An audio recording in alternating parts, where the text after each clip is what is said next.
Iba't ibang mukha ng atletang Pilipino.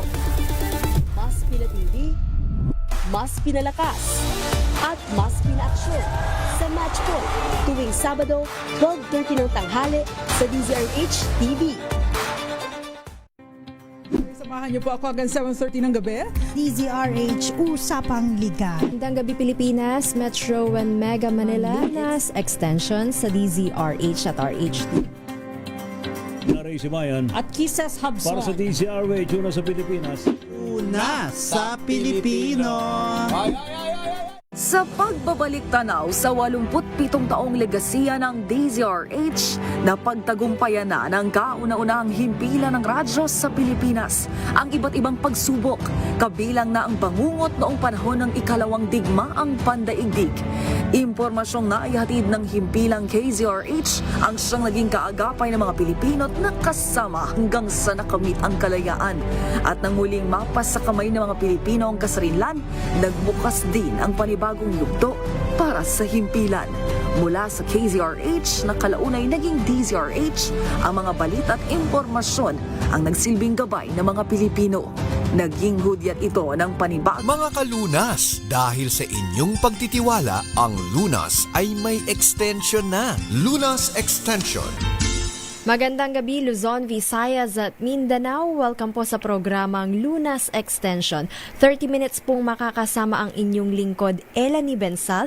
At mapalad po tayong pinaunlakan po ang ating imbitasyon ng ating ophthalmologist mula sa De Los Santos Medical Center. Walang iba kung hindi si Dr. Patrick Stephen Menjola. Welcome po natin siya. Magandang gabi po sa inyo, Doc. Magandang gabi sa inyo. Magandang gabi rin po sa mga nakikinig sa atin at nakasubaybay sa tatlong cable channels, Sky Cable 129, Cable Link Channel 3, and Signal Channel 18. Maaari nyo rin po kaming sundan at ilike ang aming Facebook account na Luna sa DZRH at Radyo Natin FM. Ngayong gabi po, Doc, pag-usapan po natin yung tinatawag na kuliti o stay.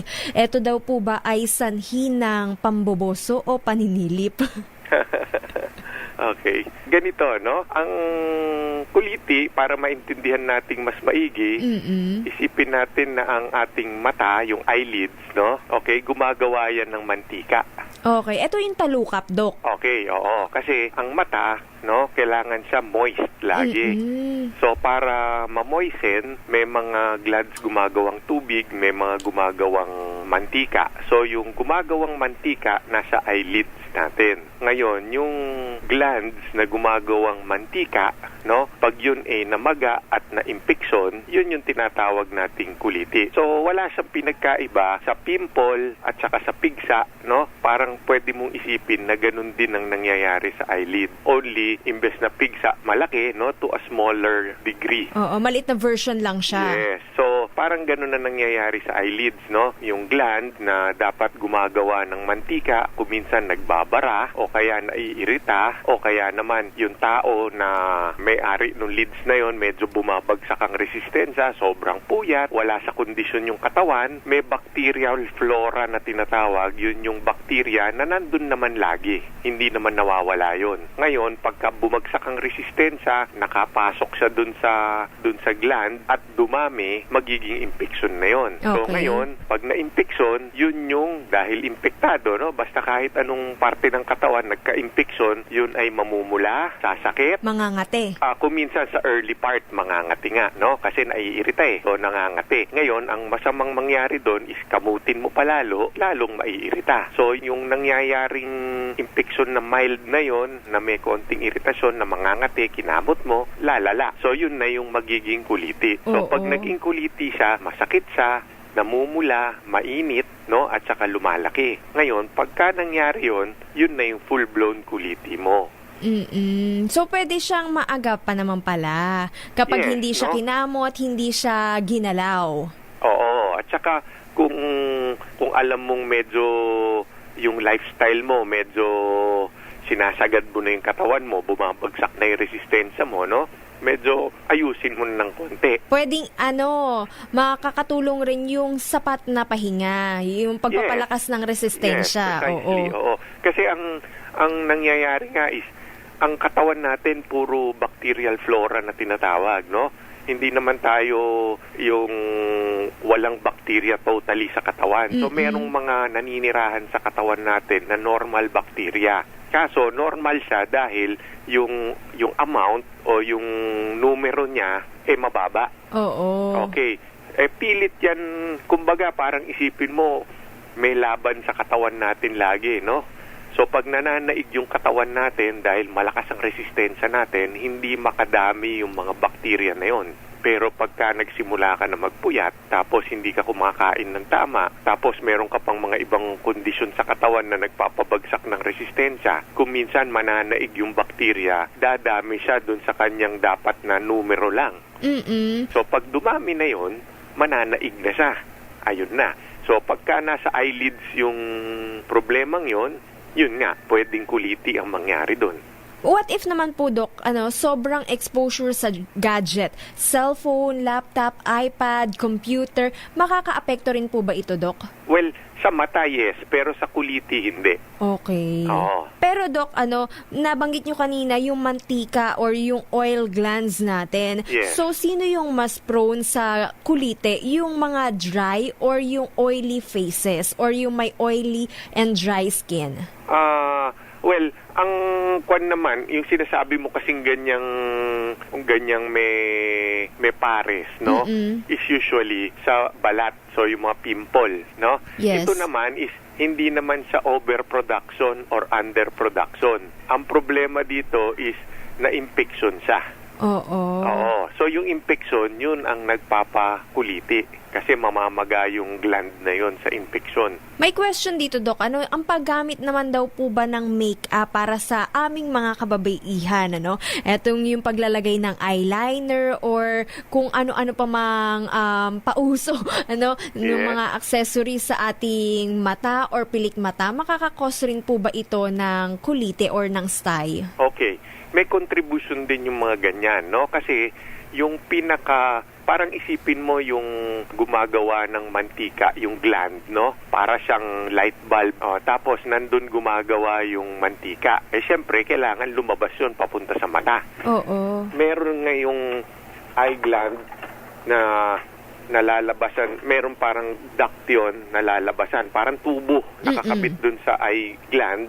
Tapos palabas papunta sa mata. Okay. Yung mga tubo na yon nasa dulo ng eyelid, no? Yung labasan ng mga tubo na yon. So pag naglagay ka ng mga eyeliner, mga eye makeup, magbabara ngayon yung pinakalabasan na yan. Pag hindi natanggal yung bara na yon, mamumuo ngayon yung ginagawa nung gland na mantika. Hindi makalabas Ayun, magiging prone na naman sa infection yon. So, ang hindi pag-alis ng makeup sa gabi, yung bigla ka nalang makakatulog dahil sa sobrang pagod, Doc, eto rin po ba ay makakapag-cause? Maaari nga, contribution lang, no? Kasi as a rule, may body resistance nga, hindi mananaig yung bakterya. Pero pag nagsama-sama yung mga kondisyon para mag-proliferate yung bakterya dun sa naiiritang gland, ayun, kuliti siya. At sabi nila, Doc, makakatulong daw pong ma-prevent yung kuliti kapag binunot mo yung isang pilik mata mo. Okay, may mga kondisyon na maaari yon, no? Pero hindi ko ina-advise na gawin yon. Kasi yung pagbunot itself, trauma na naman yon. So pagka kinalikalikot mo, lalo na yung eyelashes, pag kinakalikot mo, hindi mo nakikita, kuminsan lalo mong madadamage yung eyelid. Pero meron pa minsan na nasa follicle, no? Yung pinaka-root ng hair. Pag nandun, yung nagkataon na nandun yung abscess, pag binunot mo yung hair, nakalabas yung mantika, at saka yung infected na labas niya, totoo yun. Kuminsan, ginagawa namin yun sa clinic. Pero dapat nakikita mo yung ginagawa mo at tama yung binubunot mo. So kung wala kang proper na mga instrumento para matignan at para bunutin, kuminsan mas makakasama ka pa. Oo, baka mabunot pa lahat ng pilik mata, makalbo. Ayun, kakalbo na. Eto po ba ang kuliti, walang pinipiling gender, mapababae o mapalalaki, pwedeng magkaroon? Yes, oo. Pareho lang naman ang eyelids ng lalaki at ng babae. So pareho lang siyang wala pwedeng... pong connection yung pamboboso o paninilip? Wala. Oo, yan yung madalas kong marinig na joke, no? Sa mga pasyenteng dinadala sa akin. Oo, pero Actually, wala siya. Pero sa edad, Doc, meron po bang mas prone na arise ng colitis sa mga bata or sa mga matatanda o di naman kaya sa mga nasa working moms and dads? Well, usually naman wala, no? Like I said, nasa konstitusyon ng katawan ng tao eh. Merong mga taong nananaig talaga yung bakterya, no? Merong taong bagsak ang resistensya, merong isang tao makamot lagi sa mata niya, merong taong gaya sabi mo kanina naglalagay ng makeup, medyo napapakapal, tas hindi nililinis. So, yung mga conditions lang na favorable para sa mangyari ito, kuminsan yung isang kondisyon lang, hindi pa rin mananaig yan eh. Pero pag nagsabay-sabay na, pinagtulungan mo na, ayun, kuminsan lalaki na yung kuliti mo. Paano natin ma-describe yung nararamdaman ng taong may kuliti, Doc? Well, yun na nga, no? Sa gaya na sabi natin kanina, pagka nagsisimula ang impeksyon na iirita, kuminsan may kati silang nararamdaman sa simula. Unfortunately, syempre dahil makati, sisimulan mo ng kamutin. Yes. Okay, yung pagkakamot na yon is traumatic, no? Kung iisipin mo yung nipis ng eyelid, parang papel yan eh. Oo, ganun lang Sabay kakanipis. kakamutin mo ng napakalakas, no? Na kumbaga parang nagugulpi yung nato-traumatize yung pinaka-eyelid mo. So, lalala tuloy yung nangyayaring iritasyon, lalala na yung infection, no? So, tuloy-tuloy na yon. Kaya, yon pagka makamot ka, mangyayari yon. Tapos, so, pag lumaki na siya, dahil medyo maliit yung gland, pupunuin mo ng nana, di siyempre nagkakaroon ng pressure sa loob. Nagkakaroon siya ng nana sa loob. Oo, kasi basta may infection, usually ang byproduct nun, nana. Oo. So kung yung lalagyan mo, napakaliit, and dami-daming nana, magiging very tense ngayon yung gland, di ba? So, Yes. dahil tense siya, sasakit. Tapos, yung mga kumbaga kapitbahay niya ng mga tissue, kakalat dun yung infection, medyo mamamaga din. Kaya kung mapapansin mo, kuminsan yung buong lid na magana. Okay. So dahil may pamamaga, usually namumula yan, masakit yan, mainit yan. May mga katanungan dito, Doc, kung nakakahawa daw po ba at kung gaano katagal usually nararanasan ng isang tao ang kuliti. Ito po ba ay tumatagal ng isang linggo or maaaring magkaroon pa ng recurrence kapag nagamot? Ano nga rin po ba yung tamang gamutan para dito? Yan po ang ating aalamin sa ating pagbabalik dito po sa programang Lunas Extension sa DZRH at RHTV. Magbabalik tayo pagkatapos lamang ng ilang paalala.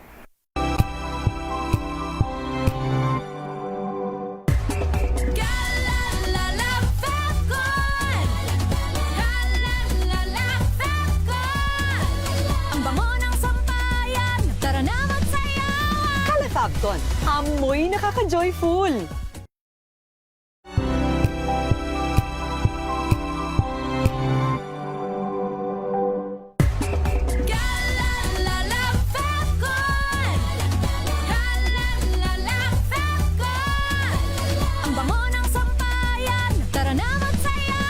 Kalafagton, amoy nakaka-joyful.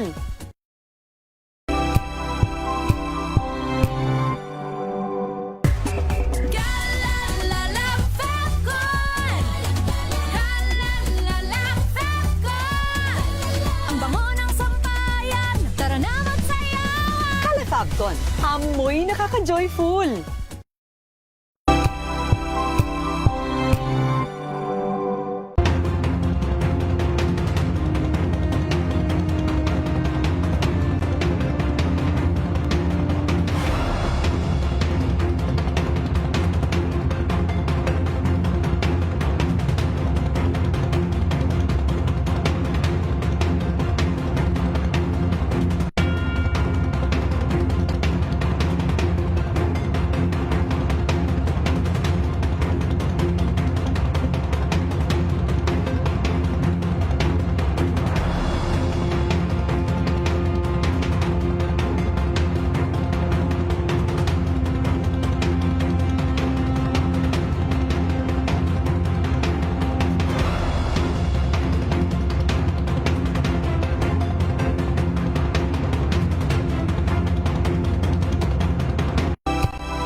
That is my end.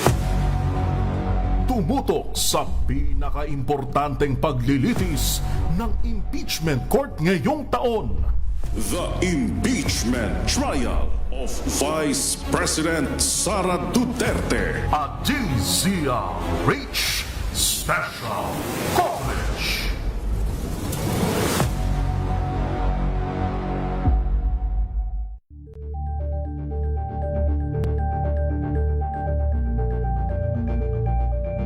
Kasabay ng mga hamon at pagbabago sa paglipas ng panahon, nananatiling tapat ang DZRH sa paghahatid ng serbisyo sa publiko. Mas pinalawak ang pagpapaabot ng balita at impormasyon, hindi lang sa radyo, kasama na rin ang telebisyon, live streaming at social media para ihatid ang mga kwentong makabuluhan at napapanahon saan ka man naroroon. Mula noon hanggang ngayon, mananatiling kaagapay mo ang DZRH, naninindigan sa paghahatid ng katotohanan at sa paglaban sa patuloy na pagkalat ng disinformasyon at sa pagyakap sa makabagong teknolohiya at sa patuloy na pagsulat ng kasaysayan, mananatiling kasama mo ang DZRH saan ka man sa mundo.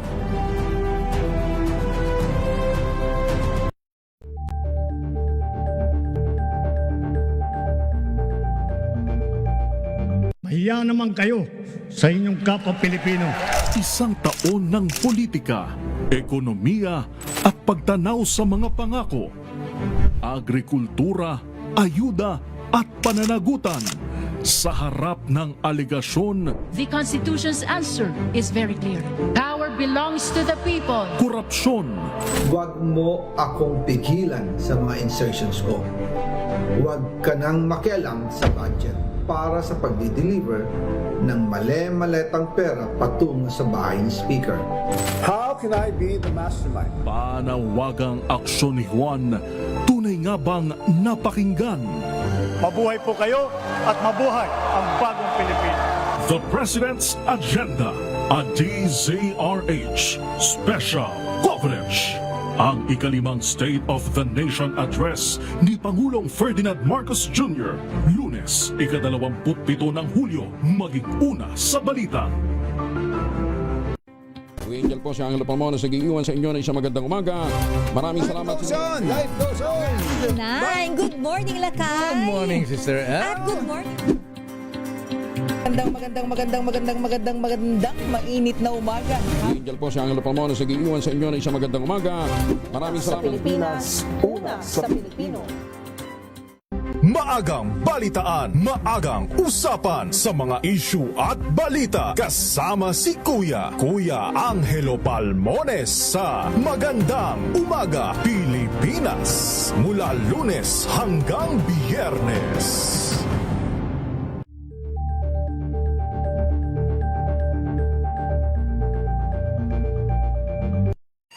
Mga balitang gigising sa inyong umaga. Mga balitang kailangan mong malaman. Mapapakinggan sa ACS Balita sa 2x2.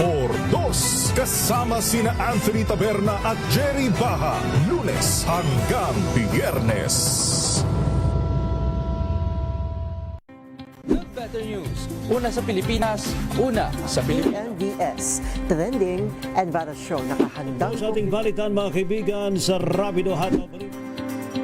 Public Service Hour. Siyempre pa, una sa Pilipinas. Una Yan ang kabuhanan din palatuntuan ng break time. Sabay niyo na po ang mga balita at talakayan sa Balansyado. Maraming alamin ang mga maiinit na isyung pambayan, mga balitang kailangan mong malaman, usapin sa pamahalaan, politika, ekonomiya at kabuhayan. Ito ang mga dapat mong malaman, pakialaman at pag-uusapan dahil kayo ang tinig ng mamamayan dito sa Damdaming Bayan.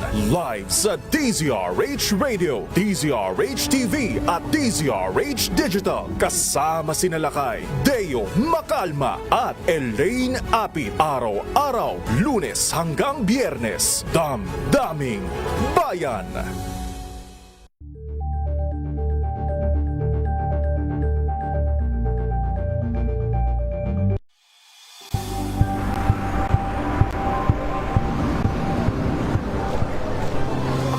mga eksperto. Dito lang sa Expert Opinion. Ito ang The Better News. TNVS. Trending and Battle Show. Kwento, iba't ibang anggulo. Dito sa Point of Bawat pananagutan ating tatalakayin dito sa Hoy. Bawal yan. Pilipino, dito lang sa DZRH. Matchable entertainment and lifestyle. Ito ang MBC TV Network News. Una sa Pilipinas, una sa Pilipino. Samahan niyo po ako hanggang 7:30 ng gabi. DZRH Usapang Liga. Magandang gabi Pilipinas, Metro and Mega Manila, Lunas Extension sa DZRH at RH2. Naray si Mayan. At Kisses Habson. Para sa DZRH, una sa Pilipinas. Una sa Pilipino. Tumunog na ang gandingan para sa kalikasan. Ang itinanghal bilang Best AM Radio Program Host ay si Cesar Chavez para sa special on Saturday ng DZRH.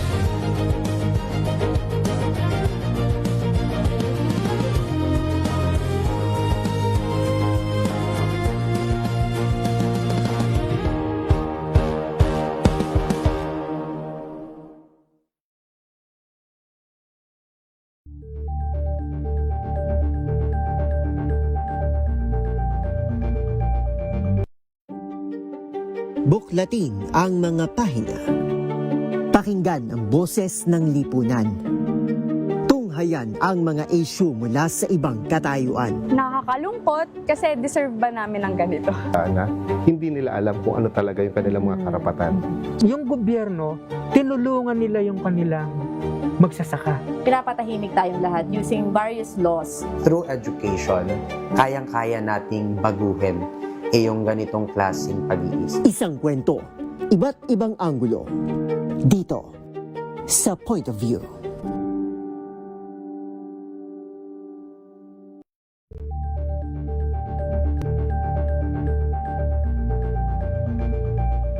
Tambalang Anthony Taberna at Jerry Baha ang gigising sa inyong umaga dahil lalatay ang humahagupit na diskusyon at komentaryo. Lunes, Kalusugan, Lunas, Extension.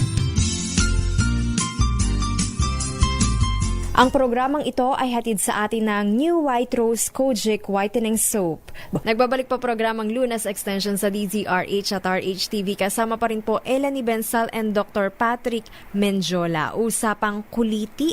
Nasagot na ni Doc ang ating katanungan na hindi ito nagmula sa pamboboso or paninili. Pero alamin naman po natin at this point in time kung gaano nga po ba katagal usually nananatili sa ating mata etong kuliti na ito.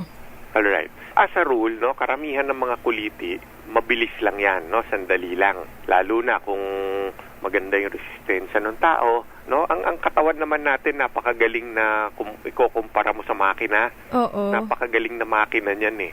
Pagka merong mga sumisira sa kanya, pilit niyang aalisin 'yon, tapos yung damage na nangyayari, pilit niyang aayusin.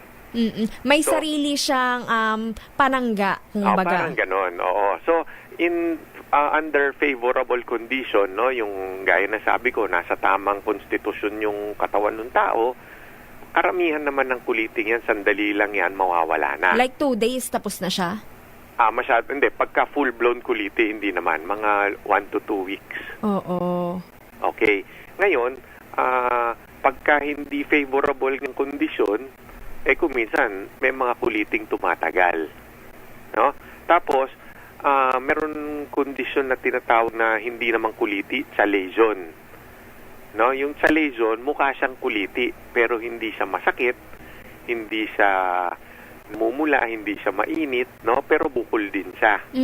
Okay, kuminsan, ang kuliti, pag nagtatagal na masyado dahil nabarahan mo nga yung labasan ng mantika, nauuwi naman sa tinatawag na chalation, na may mantikang nasa loob na muo, hindi kasi makalabas pero hindi naman siya nakapitan ng infection, so yun yung chalation, no?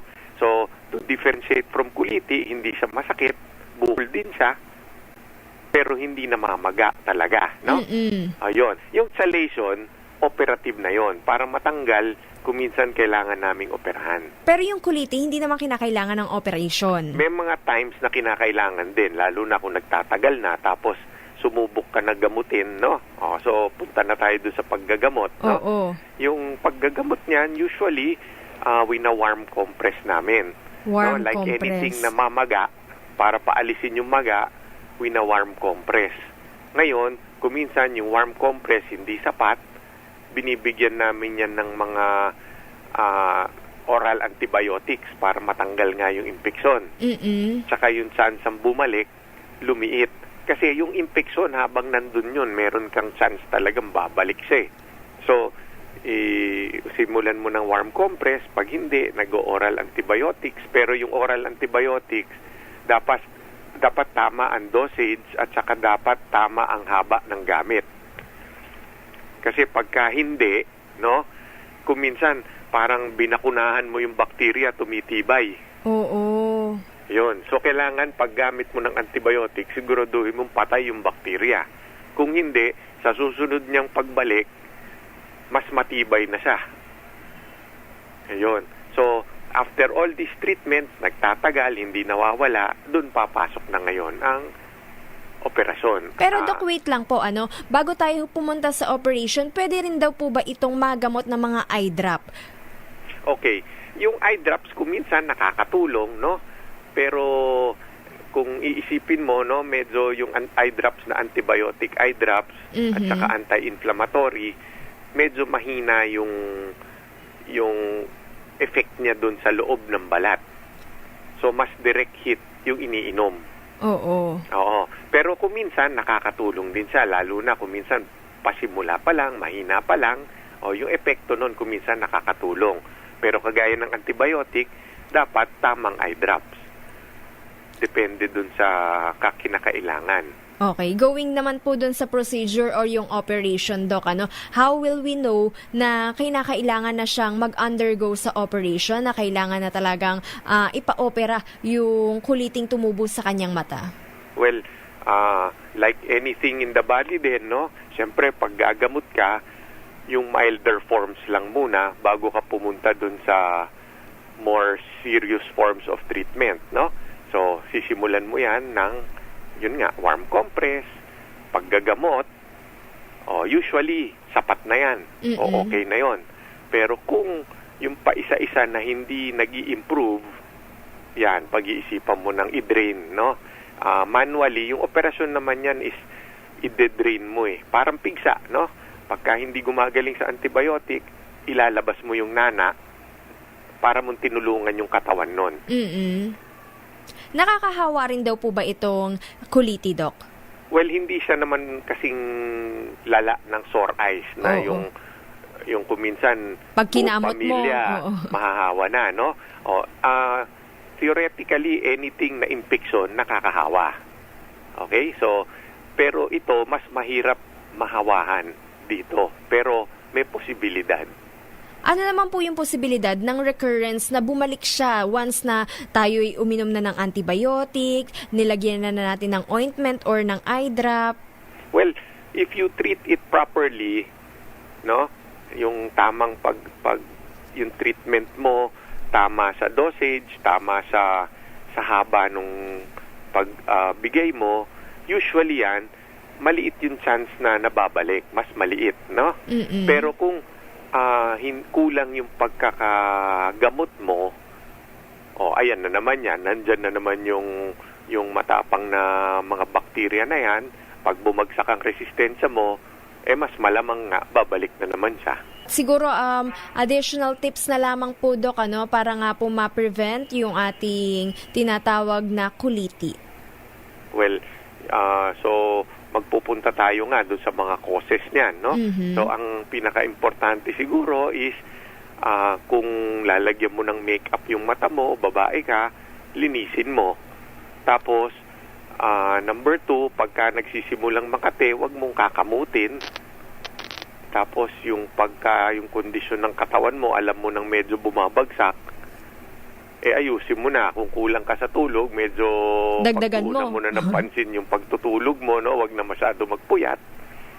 Tapos kung yung may mga sakit kang nakakabagsak na resistensya, gamutin na, paggamot mo na. At yung paghihilamos daw po ba, Doc, makakatulong rin po para ma-prevent ito, yung everyday or minsan nga, di ba, kahit nasa opisina tayo or nasa eskwela, kapag break time, naghihilamos rin tayo, hinuhugasan natin yung mukha natin, makakatulong to, Doc? Well, sa tingin ko, ang hygiene, no? Basta hygienic na tao ka, wala namang masamang mangyayari sa'yo, no? So, okay yon. Kaso, ang problema, yung pinaka-dirt na nandun sa eyelashes, I doubt kung talagang inaabutan mo yon pagka naghihilamos ka. Pero makakatulong din in the sense na kung talagang sobra ka ng dumi, talagang mag-spill over yon dun sa areang aabutin yung mga glands.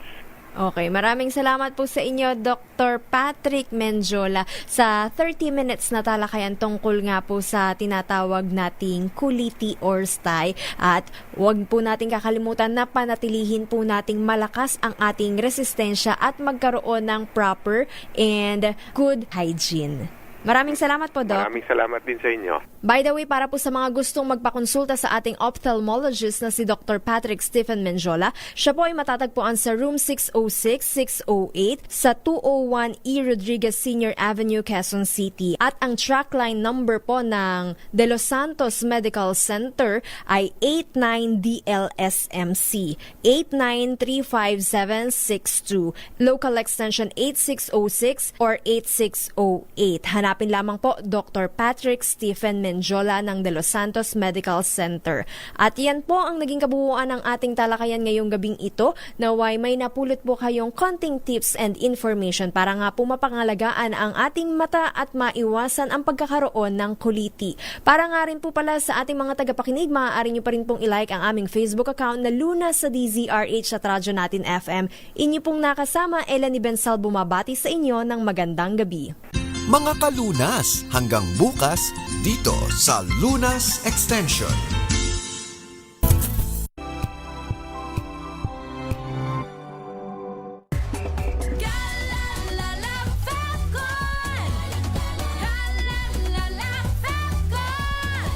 Ang bango ng sampayan, tara na magsayawan! Kalafabcon, amoy nakaka-joyful!